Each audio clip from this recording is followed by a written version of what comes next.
네, 안녕하세요. 블랙홀 파란돼지입니다. 오늘은 전에 리뷰했던 연극 갈릴레이의 생애를 가지고 몇 가지 중요한 대화를 좀 나눠보도록 하겠습니다. 네, 참고로 이 얘기해보아요 컨텐츠는요, 제가 갈릴레이의 생애 연극을 보지 않으신 분들도 듣고서 이해를 할 수 있고 유익해 하실 수 있는 그런 컨텐츠입니다. 그러니까 혹시라도 요만큼만 보고 나는 갈릴레이의 생애 안 봤지 뒤로 가야겠다 하시고 생각하신 분들은 조금만 참아보시고 한번 들어보시면은 괜찮으니까요. 네, 항상 한번 봐보시면은 좋을 것 같아요. 제가 또 철학과를 졸업하지 않았습니까? 그래서 이런 쓸데없는 이야기를 굉장히 잘합니다. 나름대로 유익할 수 있는 이야기를 하려고 노력하고 있으니까요. 네, 영상을 봐주시면 감사하겠습니다. 그럼 본격적으로 이야기 나눠보도록 하죠. 이 연극에서 갈릴레이는 끊임없이 싸웁니다. 동네 사람들하고도 싸우고요, 사제들하고도 싸우고요, 심지어는 교황하고까지 맞짱을 뜹니다. 하지만 그런 적들 뒤에 진짜 상대는 따로 있습니다. 모든 역사를 통틀어 가장 위대한 과학자이자 철학자 아리스토텔레스이죠. 근데 생각해보면 이 싸움은 좀 이상하죠. 아리스토텔레스는 무려 1800년 전에 돌아가신 선생님이신데 왜 굳이 사람들은 이 1800년 전에 죽은 사람의 편을 들면서 때를 부리는 걸까요? 갈릴레이가 망원경으로 관찰한 것들은 엄연한 사실이니까 그냥 아리스토텔레스 같은 거는 치워버리고 그냥 그렇구나 하고 넘겨버리면은 싸울 이유도 없을 텐데 말이에요. 왜 그 시절 사람들은 지구가 중심이라고 말한 아리스토텔레스의 말 같지도 않은 헛소리를 믿으면서 그렇게 목을 메고 있었던 것일까요? 이 사람들이 멍청해서일까요? 아니면 그냥 단순히 아리스토텔레스가 위대한 사람이었기 때문에 그랬던 걸까요? 오늘은 이 부분에 대해서 이야기를 좀 나눠보려고 합니다. 이 갈릴레이 이전 사람들이 왜 그렇게 아리스토텔레스의 말에 목매달았는지를 알려면요, 우선 과학적 진리가 무엇인지 또 어떤 의미를 가지는지에 대해서 한번 생각을 해봐야 합니다. 모든 학자들이 평생 목을 매다는 그 진리라는 거 대체 뭘까요? 그 진리라는 거요, 별거 없습니다. 그냥 믿음이에요. trust, believe. 그냥 진리구나 하고 믿는 그 단순한 믿음이란 말이에요. 진리를 믿는데 증거니 논리 이런 것도 굉장히 중요하지만은 그런 것들이 생각보다 크게 영향을 끼치진 않습니다. 놀라셨나요? 아니겠죠.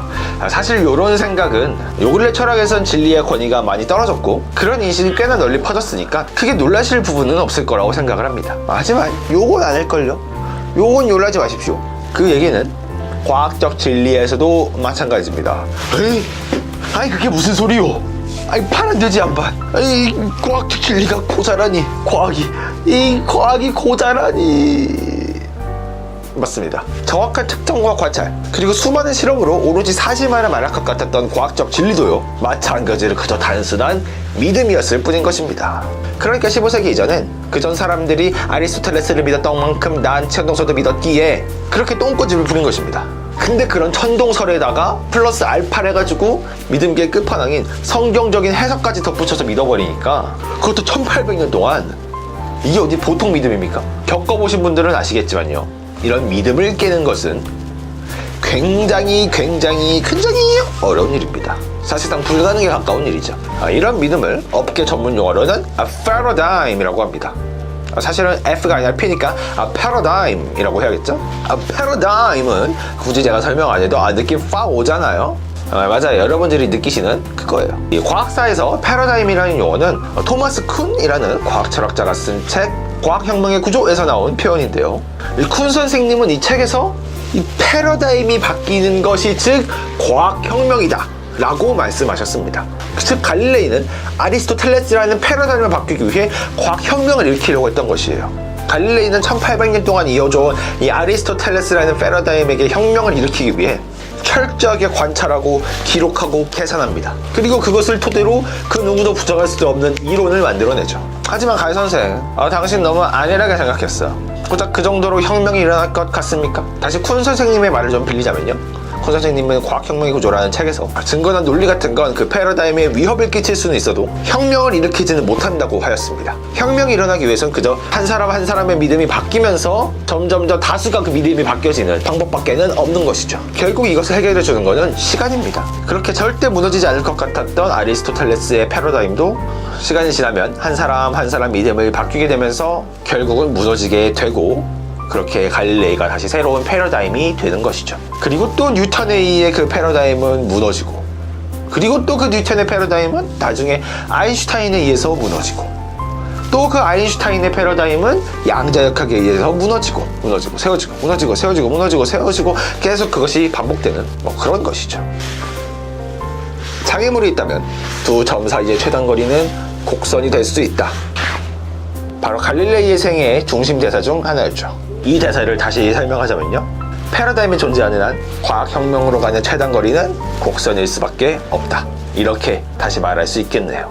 그러니까 우리는 결국 항복하고만 갈릴레이를 너무 안타까워할 것도 너무 미워할 것도 없습니다. 갈릴레이의 위대한 발견이 패러다임을 바꾸기에는 단순히 너무 일렀던 것일 뿐이죠. 그리고 아리스토텔레스와 그를 믿은 1800년 동안의 사람들도 무식하다고 생각할 것이 전혀 없습니다. 저도, 여러분도, 우리 모두 결국은 언젠가 무너질 수밖에 없는 패러다임 안에서 그 패러다임을 믿으면서 살아가는 것일 뿐이니까요. 하지만 그 와중에 이렇게 새롭게 주장을 했다고 그 사람들을 고문하고 죽이고 이런 놈들은 아주 나쁜 새끼들입니다. 자, 정리합니다. 천동설 믿는 사람 삐빅 정상입니다. 지동설 주장했던 사람 삐빅 지극히 정상입니다. 지동설 주장한다고 고문하고 지랄했던 사람 삐빅 쌍놈 새끼입니다. 그건 아주 나쁜 새끼들이에요. 그러니까 우리는 우리에게 피해를 주지 않는 이상 이런 뜬구름 잡는 소리를 하는 사람들에게 뭐라 하면 안 됩니다. 아시겠어요? 우리 그런 사람은 되지 말도록 합시다. 자, 아주 유명한 말이 있죠. 그래도 지구는 돈다. 이제 이 말이 갈릴레이가 실제로 한 말이 아니라는 건 코올리게들도 아는 사실이지만요, 그래도 저는 이 갈릴레이의 업적을 대표할 수 있는 참으로 멋진 말이라고 생각을 합니다. 이 말을 살짝 바꾸면서 오늘의 영상을 마무리 짓도록 할게요. 그래도 패러다임은 바뀐다. 그럼 지금까지 플레이 코치 파란데즈였습니다.